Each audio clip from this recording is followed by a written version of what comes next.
Hi mga Serjents! Buti naman at napadpad kayo dito sa ating channel. So sana sa mapag-uusapan natin ngayong araw ay makatulong ako sa inyong school at makapagdagdag ako ng kaalaman sa inyong mga isipan.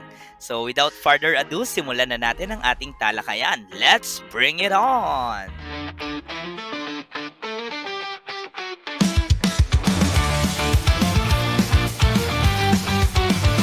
Ang mundo ng numero parang bituin sa langit. Nagkikislapan at may sariling awit. Mga simbolo, mga bilang, mga hugis na makulay. Sa dulo ng kwento, mahika ang taglay. Kumukit ng linya, ikonekta bawat dulo. Ang bawat numero, may lihim na kwento. Magsaya, magsaya, sa mundo ng matematika. May kwento, may tanong, at sagot na mahiwaga. Bilangin ang bituin, bumulong sa hangin. Umawit, sumayaw, sabay-sabay na humiyaw. Bilangin ang bituin, bumulong sa hangin. Umawit, sumayaw, sabay-sabay na humiyaw.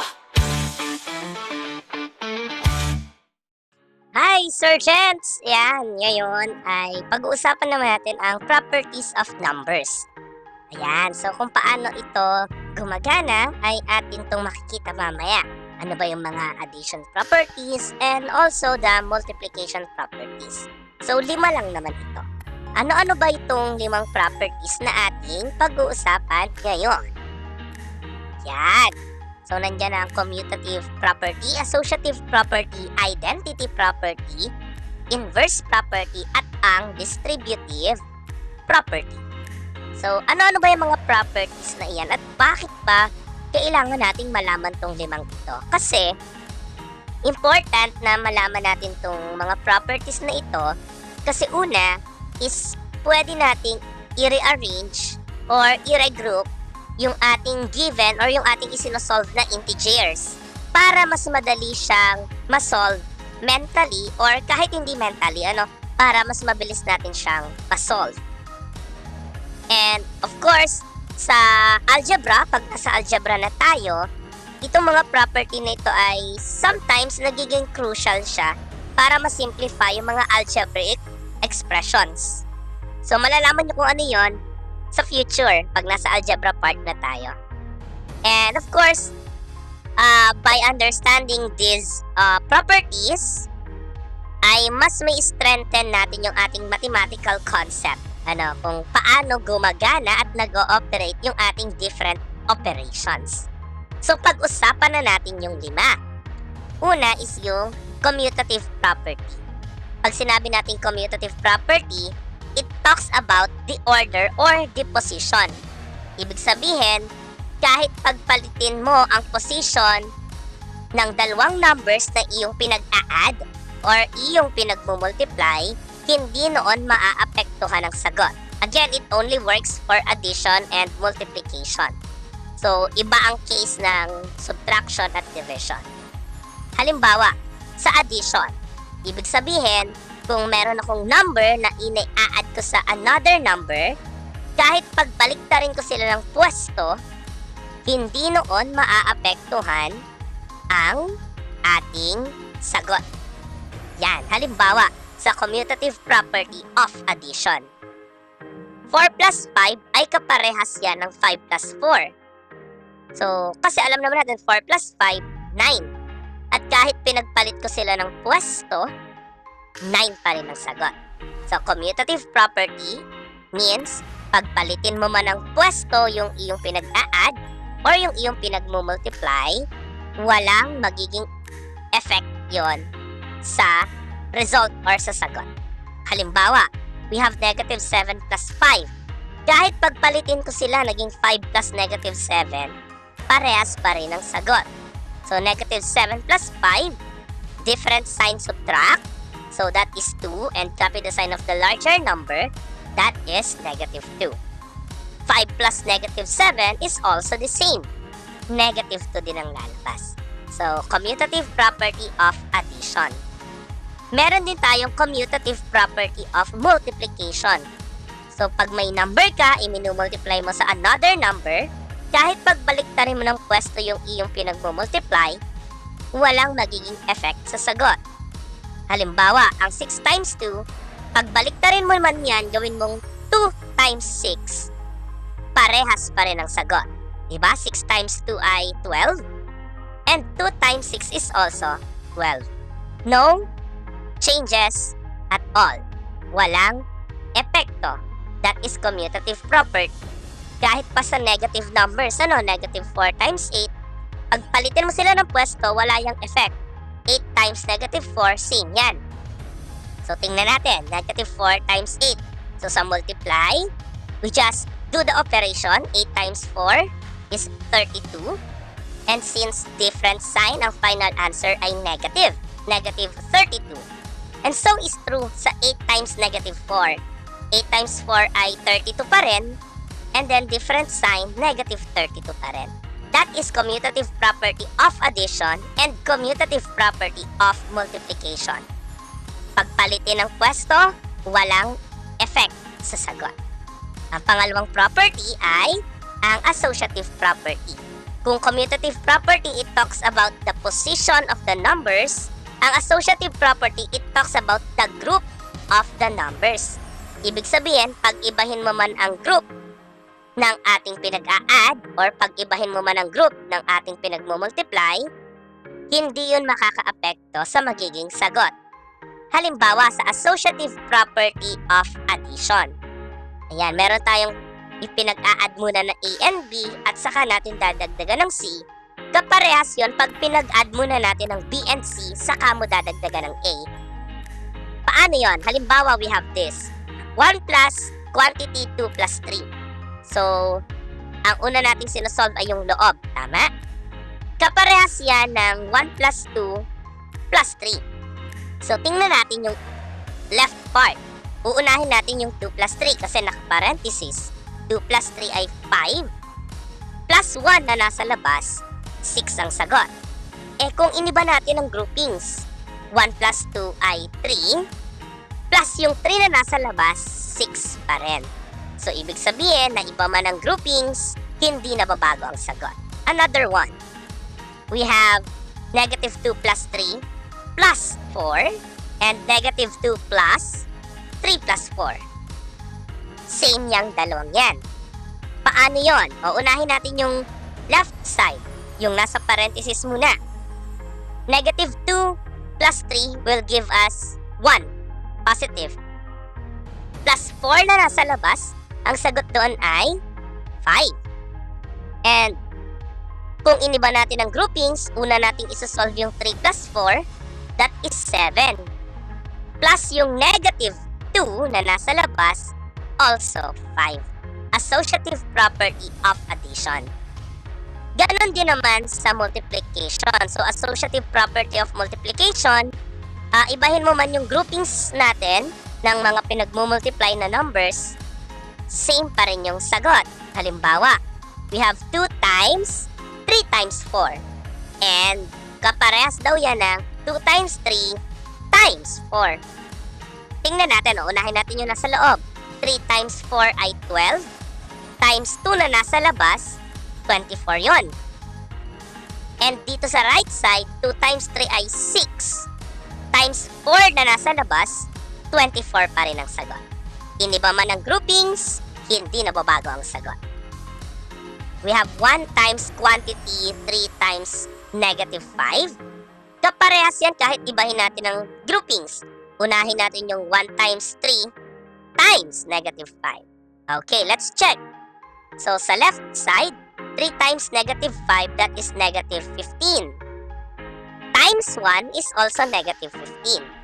Kung iniba ko yung groupings, uunahin natin yung 1 times 3 instead na yung 3 times negative 5, same ang sagot. Like this, 1 times 3 is 3, times negative 5 na nasa labas, negative 15 pa rin. So, associative proper. Yun. And the third one is yung identity property. So, ibig sabihin, pag nagpa-plus ka ng 0, ang makukuha mong sagot ay yung mismong number. Or pag nagmumultiply ka ng 1, ang makukuha mong sagot ay yung mismong number. So, sa identity property of addition, any number, pag dinagdagan mo ng 0, yung number na yun pa rin ang sagot mo.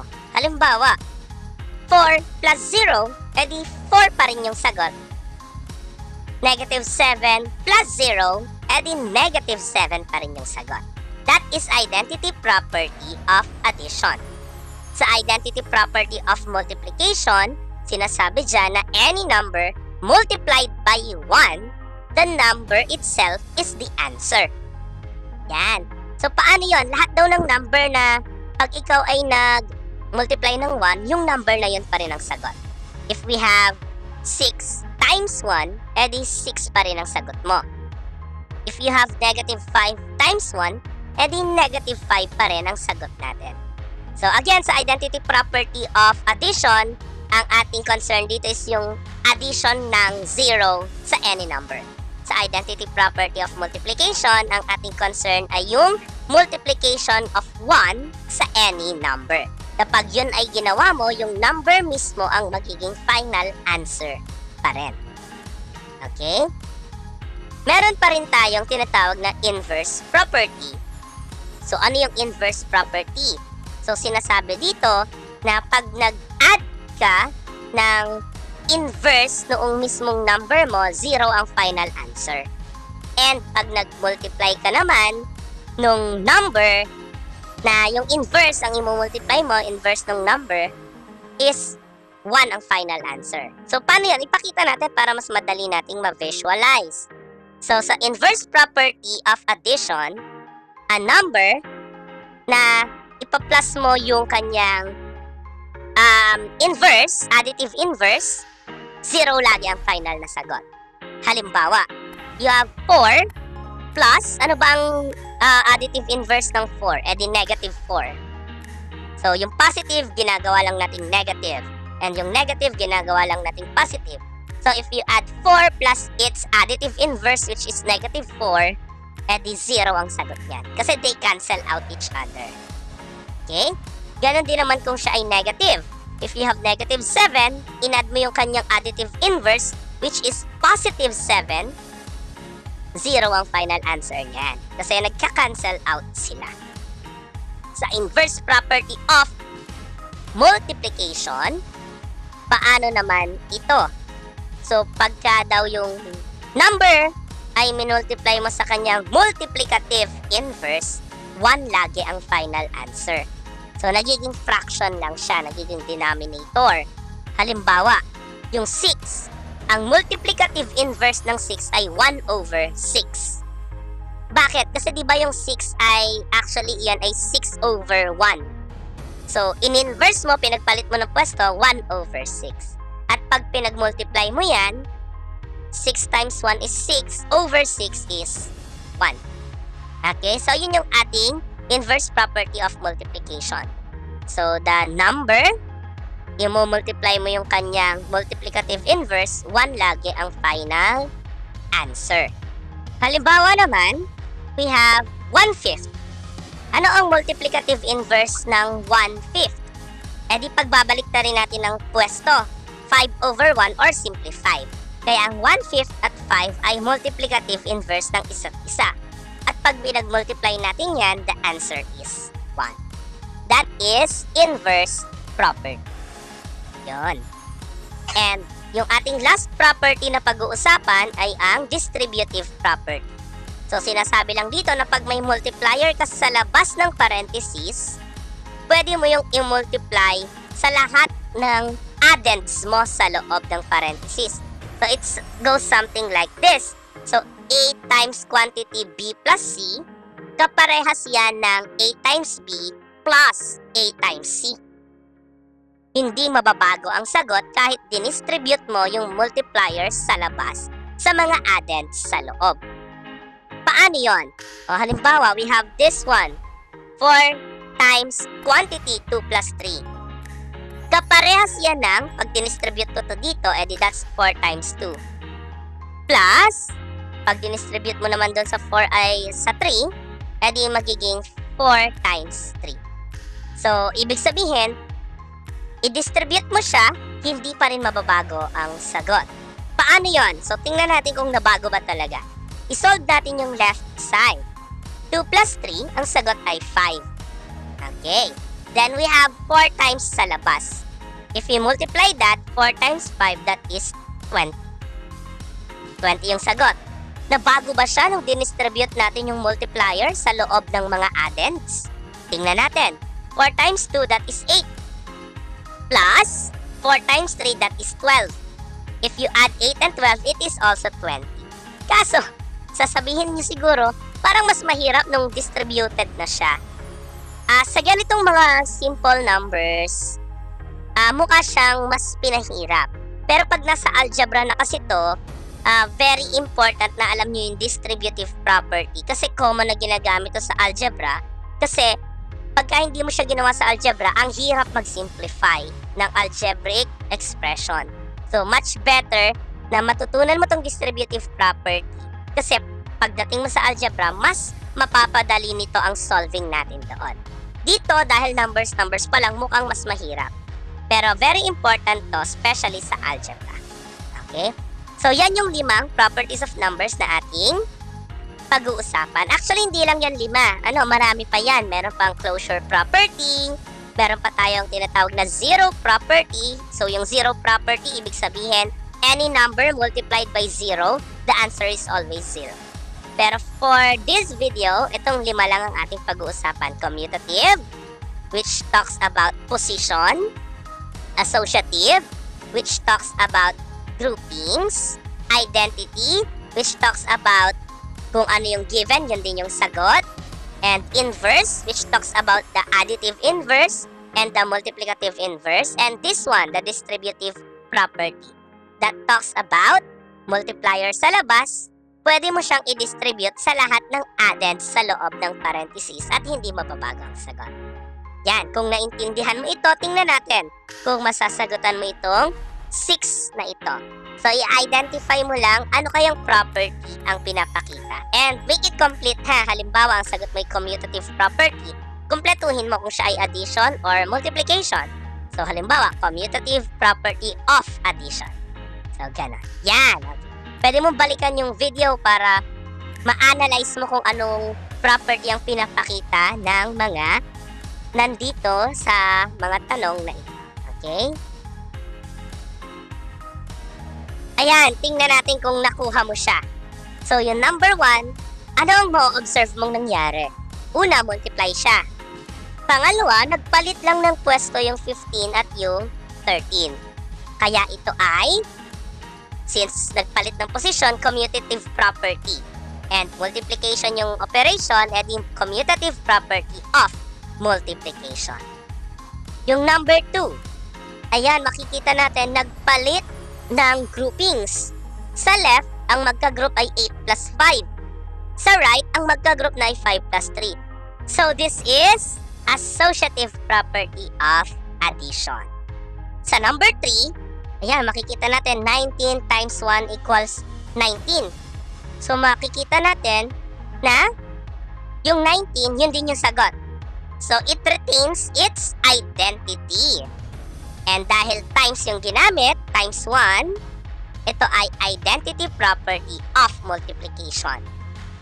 Sa number 4, nag-retain din siya ng identity, tama? Yung negative 33, yun pa rin yung sagot niya, negative 33. And since nag-add ka ng 0, identity property of addition. Sa number 5, ano kayang nangyari dun sa 5? 19 times 8 plus 2 equals sa 19 times 8 plus 19 times 2. So, yung 19, na-distribute siya dun sa dalawang addend sa loob. Ibig sabihin, ito ay distributive property. And number 6. Ayan, ano kaya ito? 15 times 1 over 15 equals 1. Anong property ito? So, kung makikita natin sa ating mga multipliers, 15 at saka 1 over 15. Anong meron? So, they are multiplicative inverse of each other. Ibig sabihin, ito ay inverse property of multiplication. Yan, nakuha mo ba yung 6? Good. So, ganyan lang mag-identify kung anong property ang pinapakita. So, alalahanin lang natin, commutative property, change in position. Associative property, change in groupings. Identity property, it retains its identity. Distributive property, it means multiplier sa labas, dinidistribute sa lahat ng addends sa loob ng parentheses.